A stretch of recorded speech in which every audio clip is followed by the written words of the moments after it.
Sa kaugnay na balita, bobo ang Philippine Sports Commission ang isang multi-sectoral panel upang tumulong sa pag-aaral ng mga pangyayaring humantong sa pagpanaw ng dalawang manlalaro ng Ateneo Men's Basketball Team sa Aurora.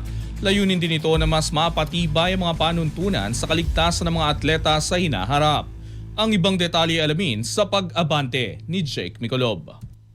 Nagpahayag ng pakikiramay ang Philippine Sports Commission o PSC sa pagpanaw ni Divine Adely at Rene Claire Baterbonia, mga manlalaro ng Ateneo de Manila University Men's Basketball Team na nasawi sa isang droning incident sa Dipalaculo, Aurora. Ayon sa PSC, isa itong malaking dagok hindi lamang sa kanilang mga pamilya kundi sa buong komunidad ng Philippine sports.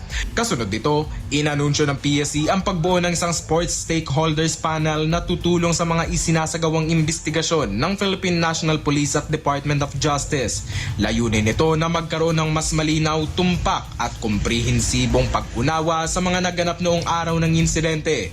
Ayon sa komisyon, hindi lamang pagtukoy sa mga pangyayari ang tututukan ng panel.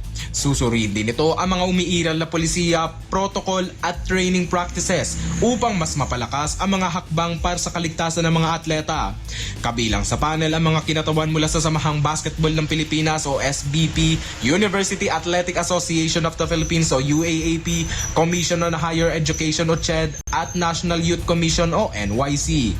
Binigyan din ng PSC na mahalaga ang paghahanda at pagpapaunlad sa mga atleta, ngunit hindi ito dapat maisakatuparan kapalit ng kanilang kaligtasan.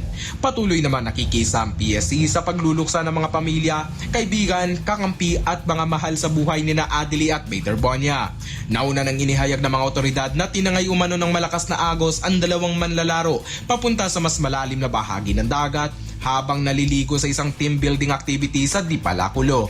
Patuloy pa rin ang investigasyon upang matukoy ang lahat ng detalye kaugnay ng insidente. Ako, si Jake Micolob, Abante. Manatiling nakatutok sa Abante, sundan kami sa aming mga social media accounts at huwag kalimutang mag-subscribe sa aming YouTube channel, DWAR Abante Radio, para sa mga eksklusibong balita.